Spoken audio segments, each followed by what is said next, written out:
The smoke got there first, thin, metallic, almost sweet. It slipped under door seals and around window trim, found the soft places in throats and the gaps in memory. By the time the flames showed themselves, the house on the corner of Maple Trace and Laurel Run wasn't a home anymore, just a bright, devouring thing. It used to be Darnell's fortress. Now it folded like cardboard. He thought, stupidly, about the way his mother had told him to keep important things high up so they didn't get lost. The old cardboard box in the attic, the receipts, the recordings, the questions he had folded into careful envelopes no one wanted to open. Had he put the box too high? Someone pounded on the front door, then another voice at the side yard. "Hey, anyone inside?" And a dog howled down the street like the thing itself could smell guilt.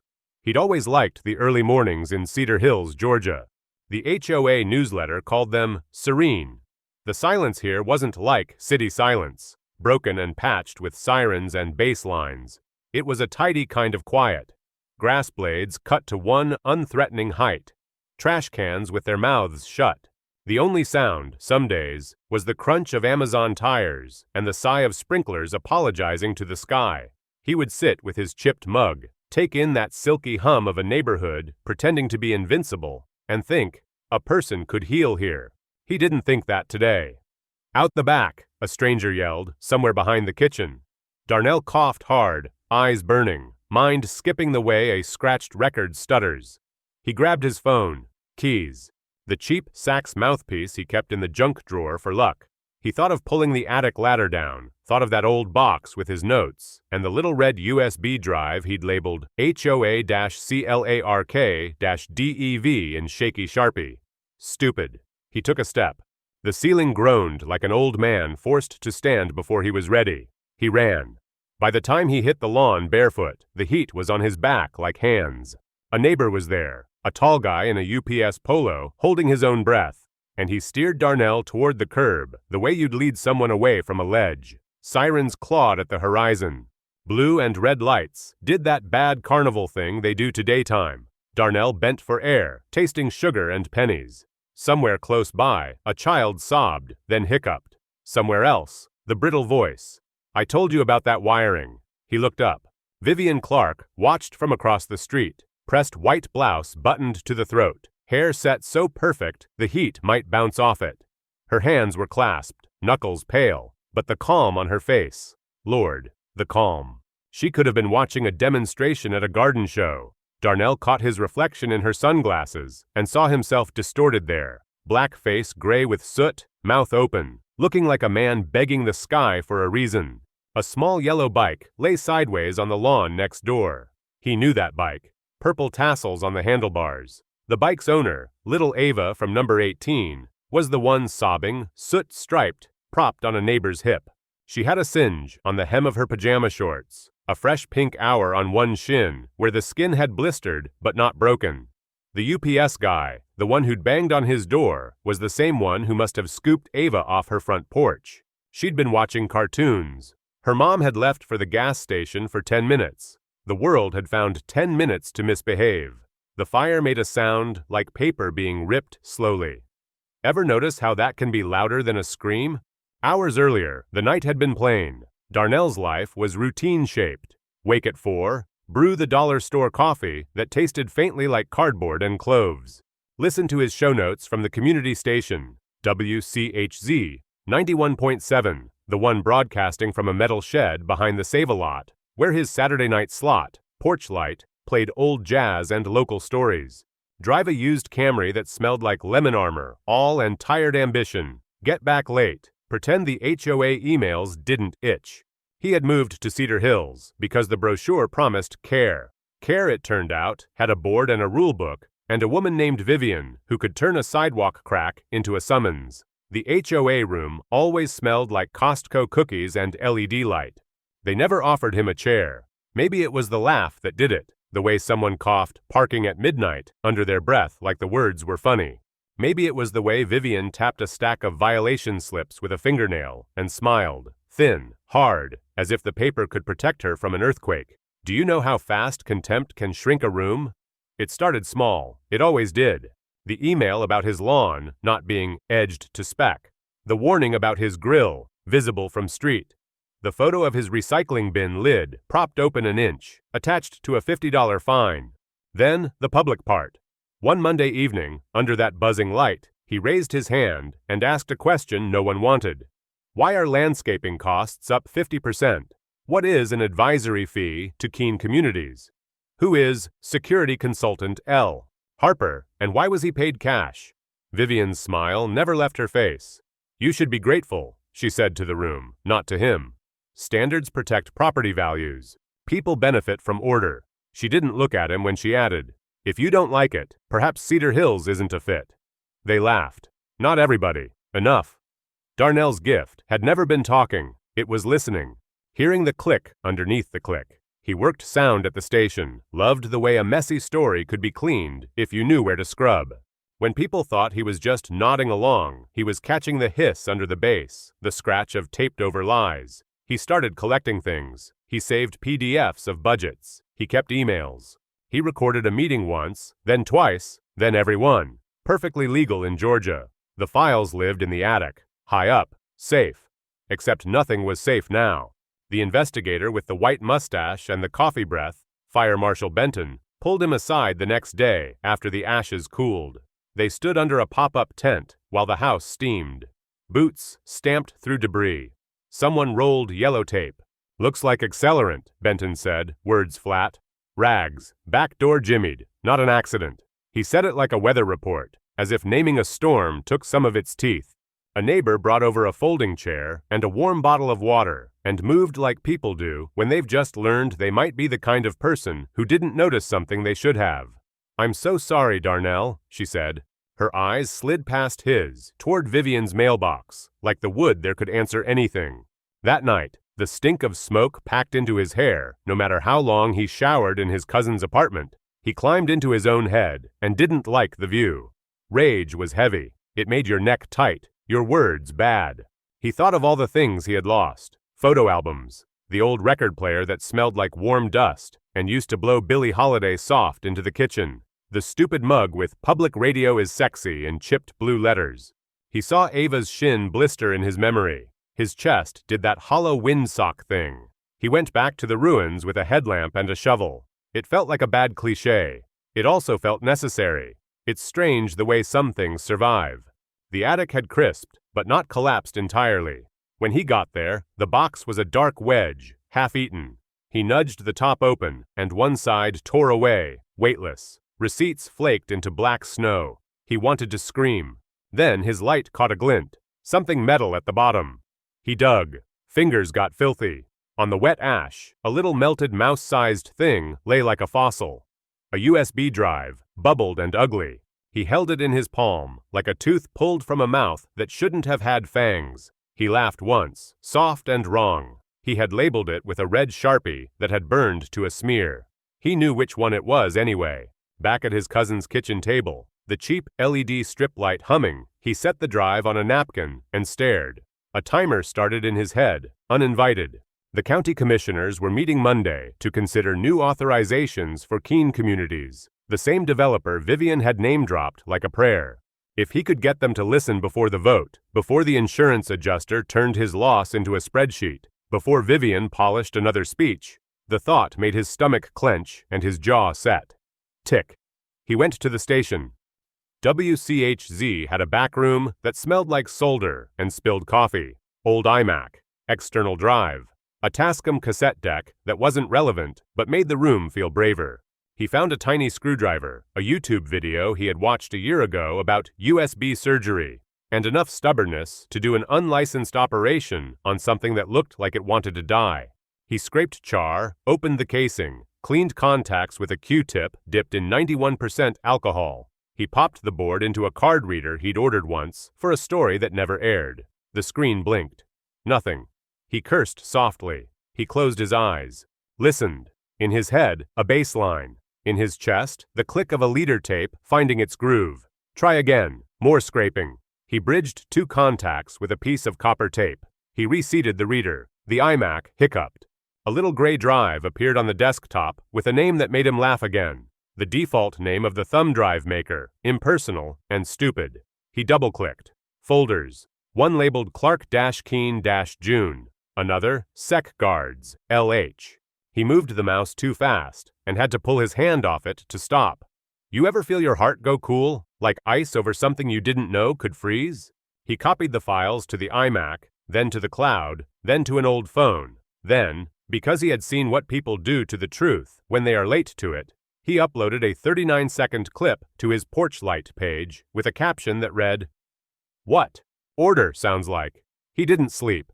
He cleaned the audio instead. A notch here to pull out an air conditioner hum, a cut there to quiet the desk creak, a gentle lift to a frequency where a woman's voice lived and loved to hide. He listened to it. He listened until he could see it. Vivian's voice wasn't sweet on the recording. It was the voice she used when she thought everyone in the room was paid to agree. "He's a problem," she said to someone he could identify by context and later by prayer, Daniel Keene. "He doesn't follow rules. He doesn't respect authority.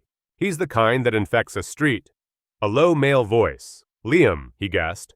That bland private security tone that says buddy when it's about to say sir, asked, "Want me to give him some pressure?" Vivian laughed lightly. "No paper trail," she said. "Just make him uncomfortable. The sale needs clean lines." Then the part he hadn't known existed, the afterthought that sounded like a door closing. "I don't care how you do it," she added softly. "Pull him out like weeds. I remove obstacles. It's what they pay me for." He hit play again. He cut the clip down tight. He added subtitles for the parts where the air conditioner tried to win. He readied the longer files for people who demanded context. He drank burnt coffee and waited for morning like it was a court date he hadn't asked for.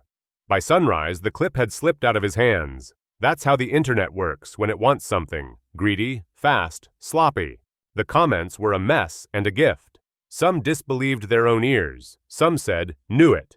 Some, white neighbors with good haircuts in profile pictures, asked him to take it down for the good of the community. He did not reply. He finished the master files and emailed them to an assistant DA whose business card he'd kept from a human interest story about probation reform, because sometimes you keep cards from people who look you in the eye and don't flinch. At 10:12 a.m., his phone buzzed. "We need you," the ADA texted. "Today." The courthouse smelled like old paper and lemon cleaner and patience. Darnell had been there once to report a stolen car part. He had never expected to walk into a courtroom where people would look at him like a piece of equipment the whole place suddenly needed. "You know the files," the ADA said, moving fast. "You cleaned the audio. Our tech is out sick." She didn't say please. She didn't have to. For 20 years, Vivian had walked into rooms like they belonged to her because everyone in those rooms had nodded that it was true. That day, she walked into courtroom 4B and saw something that didn't calibrate in her brain fast enough. Darnell, at the AV cart, calm as a surgeon entering a familiar chest, the judge's display screens dark and waiting for him to decide the light. His courtroom, not because the law said so, but because the story did. She slowed half a step, barely, but Darnell saw it, the tiniest flinch, the dart of eyes toward the ADA, the calculation. Her lawyer, a man with 2 white teeth and a tie the color of a bruise, whispered at her elbow, "We'll argue chain of custody." Liam Harper sat 2 rows behind, skin pale under fluorescent lights, his throat working like it was trying to swallow the word mistake before it got out and told on him. "Mr. Brooks," the judge said, a woman with kind eyes and a reputation that made oppositions pick their questions carefully. "You'll run the audio?" He nodded. He adjusted a fader. He set his headphones around his neck the way he did at the station, a reflex, a comfort. He looked at the screens. He thought of the smell of smoke. You ever feel a room hold its breath? The ADA stood and gave the 30,000-foot view. Arson. Potential conspiracy. Preliminary hearing. No finding of guilt today. Just a question. Is there enough to keep the machine moving? Defense counsel clicked his pen twice, as if plastic could change the laws of physics. The judge motioned. "Go ahead." Darnell tapped the spacebar. The clip filled the speakers like a truth that had been waiting, patient and mean. He saw the exact moment Vivian's jaw went hard. He watched the reporter from Channel 2 glance at his camera guy as if to say, "You got that?" He noticed Liam drop his eyes to his shoes. He turned the volume 1 notch higher when the AC hum threatened a syllable. "I remove obstacles," her recorded self said. like a person explaining duty to a mirror. The defense stood, furious about context, furious about authenticity, furious that the woman their client had been in that room did not sound like the woman who wrote neat emails with "warmly" at the end. "Your Honor," he said, "this is prejudicial. We don't know where this came from. My client has always acted in the best interest of the community." From somewhere inside himself, a voice that sounded like the radio version of him said, steady and quiet, "Best interests don't usually require fire." "Chain of custody?" the judge asked. The ADA moved like a person who had run this lap in her mind all night. "Recovered from the scene, repaired by Mr. Brooks, an audio engineer for WCHZ, copied to law enforcement immediately. Forensic lab confirms authenticity within acceptable error. We will move to full analysis if necessary." "Mr. Brooks," defense counsel snapped, turning to him, "you perform heart surgery too. This is, what, a hobby?" Darnell kept his voice simple. "Sound is my work. Cleaning audio is a routine part of it. You could have manipulated it." "I could have," he said, holding the man's eyes. "I didn't." There was a pause. A microbeat where the room decided whether it would punish him for being calm. Then the judge nodded. "Proceed." He played the second clip. Liam's voice this time, tight, a whisper that didn't know microphones hear whispers like confessions. "Os, scare him a little," he said. "No paper trail." The date stamp matched the week Darnell's grill had been cited. His mail had arrived opened. His car window had been cracked just enough to make the alarm go off at 3 a.m. The audio didn't say arson. It said violence in the same tone people say errand. When the judge ruled that there was probable cause to proceed, you could feel the word relief move through the benches like a gentle wind you wanted to be grateful for and didn't trust. Vivian's mouth made a shape you use when you see a stain you can't bleach. Liam's shoulders fell. The ADA's hand brushed Darnell's elbow, light, a thank you that tried not to look like a thank you because rules were still watching. In between all of that, Cedar Hills cracked. People who'd held the line for order decided the word wasn't worth what it had cost. The neighbor who'd once told him, "We prefer hedges to trees," brought lasagna in a foil pan and didn't know how to place her eyes. The HOA Facebook page sprouted two factions and a new tone. "This isn't who we are." The phrase always comes out when it's exactly who we've been. There were meetings, a vote, then a notice. Vivian Clark removed as president, pending legal outcomes. Keene Communities froze their application to align with community feedback. Liam Harper resigned from his post, then unresigned with a lawyerly statement, then resigned again for good. Was it justice? Or just people moving away from a flame so they didn't get burned? The final hearing came fast because the internet had made it impossible to pretend nothing was happening. Cameras waited on the courthouse steps like hungry dogs. The judge's bench had a nick in the wood up top. Someone had banged a ring there once during a wedding. The clerk told him quietly when they set up that morning. "I like to think it's a good luck dent," she said. Darnell smiled, tiny. He ran the board again, fingers steady. He cued the long file, the one where Vivian and Keene discussed market repositioning and strategic optics, words that sounded like marble and hit a lot of nails. He watched jurors blink slow.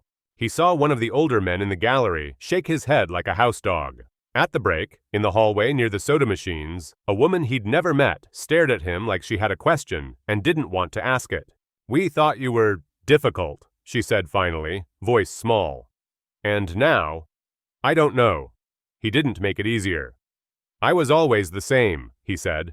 She nodded. "I know." In the end, the legal things did what legal things do. A tangle of charges, some sticks, some slides. Vivian was arrested and posted bail. The developer found himself on the wrong side of an inquiry. Liam cut a deal, the way men who think they have to protect powerful women often do when the water finds their toes. The neighborhood breathed weird for a while and learned to recognize its own odor. The faint tang of fear mixed with the vanilla of denial and the pine mint of brand new contrition. After the case, a quiet meeting in a room that didn't buzz so loud anymore. The HOA, new faces, less foundation makeup, more notebook paper, voted to rename the little grassy rectangle at the end of Maple Trace. Something simple could have done. They tried Memorial Park. They tried Cedar Commons. Finally, a teenager who'd watched the hearings on her phone while babysitting suggested something that made a few people flinch and then nod. Brooks Common. They also put a glass cube in the clubhouse lobby. Inside, on a velvet square, sat a small warped thing, the melted red-capped USB, and beside it, a stack of old violation slips tied with jute twine, and on top of that, a white index card with 4 words, Paper Rules, Real Fires. The plaque beneath said, "This community belongs to the people who live in it. May we listen better." He didn't ask for that. He took his cousin to see it and felt odd about it, like touching a scar that was finally clean. People started using the space differently. A community garden sprouted where the covenants once said, "No vegetables." Somebody painted a mural on the cinder block wall where kids practiced throwing, bright swirls, and 2 hands holding a house gently between their palms. The UPS guy who had banged on his door that night spoke at the dedication in a voice that shook. "We saved more than we knew," he said. Ava wore a Band-Aid on her shin and held a paper cup with lemonade and waved. What about Vivian? Some people asked like they were ordering dessert. She moved out of state pending this and that, said a letter, said a rumor, said that one neighbor who always had a cousin in some department. There would be hearings she couldn't control. There would be rooms she couldn't arrange. Darnell imagined her in a mirror somewhere, trying to use the word order on a sentence that refused to obey. He got a new place near the station, a second-floor walk-up with a balcony that looked over a parking lot of dented sedans and speed bumps painted sunburn white. Not quiet, exactly. Honest. On his first night there, he plugged in a used turntable he'd found at a pawn shop off Memorial Drive and set a clean copy of Kind of Blue on the platter. He had to convince his hands to relax. When Blue and Green floated out, slow and certain, he closed his eyes and saw the yellow bike upright and the glass cube catching light like a promise you don't want to make but needed. He still woke sometimes to phantom smoke. Some sense sink into bone. He would stand on the balcony and breathe the night until it remembered how to be air again. The station's neon threw a weak blue at the road. He'd think of Vivian's word, obstacles, and think of its opposite, paths. He started putting more local voices on his show, a gardener who had been fined once for growing tomatoes, a former HOA treasurer who apologized without dressing it in a lesson, Liam Harper's mother, who cried and said she raised him to tell the truth, and who knows where boys learn to curl around someone else's shape. One Wednesday, he found a small envelope under his doormat. Inside, a drawing, crayon, a stick figure with brown skin and a smile, next to a box with a red dot on top. The figure held a tiny rectangle. Music notes floated over the stick head. In Ava's careful letters, "Thank you for saving my house." He taped it to his fridge with blue painter's tape and laughed the kind of laugh that cleans you. Some nights, he still drove through Cedar Hills, slow, window down, the tattoo of memory tapping. The air smelled like cut grass again, like mustard and grill smoke and a little like rain. A new dad passed him on a jog, a stroller squeaking because nobody had thought to oil the wheel yet. He turned by the clubhouse and parked, and stood in front of the glass cube and watched his dead plastic burnished into a talisman. People came in to look, then pretended not to look. Vivian had always wanted a lobby that told a story about order. She got one. A little girl with purple tassels on her bike handles rode circles in the parking lot, humming something tuneless that would become a song one day if someone listened long enough. Her mom sat on the bench at the edge of Brooks Common, a Tupperware of cut apples on her knee. She saw him and lifted a hand and gave a nod that had words inside it without using any. He nodded back. News drifted in like pollen. Keen communities fell out of fashion, then into court. Their spokesperson said things like adverse conditions and community misunderstanding. The ADA, who'd taken his files, was promoted. A different Karen took the HOA presidency and turned out not to be a Karen at all, which is exactly how clichés fail when you need them to pre-write the ending. The old men at the diner stopped lowering their voices when he walked in. They didn't stop being old men. They just ran out of room to lie to themselves and still enjoy their pancakes. He took to carrying one of the burnt violation slips in his wallet, like people carry a prayer card. It had a coffee stain in the corner and a streak of soot across the HOA logo. 2 little houses with straight fences and no doors. He liked to reach for it sometimes at red lights, run his thumb over the ash, remind himself what paper can and can't do. During pledge drives at the station, when he got to the part where he told people their stories mattered, his voice felt less like a radio trick and more like a thing with a spine. People asked him to run for something, HOA chair, council seat. He said not yet. He believed in microphones more than gavels. Maybe that would change, maybe not. What felt good was this. When a neighbor now had a question about a rule or a fear they didn't know how to spell, or a clip on their phone that needed cleaning, they came to him first. Invisible to indispensable is not a straight line. It bends. It doubles back. It goes through smoke and out a door you didn't know was unlocked. One afternoon, months later, when September made the lights slow and kind, and the cicadas sounded like someone shaking a paper bag full of marbles, the judge who had given him his starting nod stopped by the station and sat in his small studio chair, and laughed at the way the foam on the mic had been taped with love instead of replaced. "We have the budget for a new one," she joked. "I like this one," he said. "It knows my story." She nodded. "So do we." He walked her out and looked up at the sky, the way it did that patchwork thing over Cedar Hills, clouds stitched together like somebody was trying to mend something enormous, and thought about all the rooms he had been in where his voice didn't count, and the one room that had almost burned him into a cautionary tale. He thought about Vivian walking into 4B and seeing him at the cart, a man with ash in his hair, controlling who got to hear what and how her face had done that small shift, like a rich person realizing the valet had the keys. He thought about the UPS guy's hands hard on his shoulders that night, guiding him, saying, "Breathe," not as advice, but as physics. Sometimes, late, when the neon pizzazz sign across the street buzzed like a cheap horn, he'd say the phrase under his breath, the way some people say a grace. Paper rules, real fires. What else was there to add? Maybe this: the same hands that stack fines can stack chairs. The same mouth that orders silence can make a call to apologize. The same man who once stood in a parking lot under a sky he didn't trust could walk under that sky later and find it uncomplicated for a whole block and a half. Vivian's arrest photo came up once on a news crawl at the gas pump. He watched the circle fill like a progress bar, like a joke. It wasn't satisfying. It wasn't supposed to be. He took his receipt and drove home. Home. The word had new weight. On a Sunday morning months after the cube went in the lobby, he parked again on Maple Trace, not for the memorial, not for any reason he could justify, and found a quiet he could believe in. Someone grilled, someone mowed. A kid argued about bedtime early, the way only a safe house lets a kid waste their lungs. He closed his eyes and listened, the way he always had, the way he had learned to make sense of rooms that lied. Under the obvious sounds, a little something you might miss. The soft clatter of silverware, the scrape of a chair leg, the small laugh of someone who felt like they could laugh without rehearsing it first. He thought, maybe, that was the sound of order people really wanted, not the kind you weaponize, the kind you earn. Later, back in his apartment, he dropped the needle on the record and let the notes walk themselves across the air. The sun leaned a shoulder on the balcony rail. A text from the ADA blinked, a photo of her kid's science fair ribbon. He stuck the bandaged violation slip back in his wallet, slid the teenager's drawing on the fridge 1 inch to the right so the tape didn't curl, and answered messages from 3 listeners who wanted to tell stories about times they had been interrupted and what happened when nobody interrupted them back. The house had burned. The story hadn't.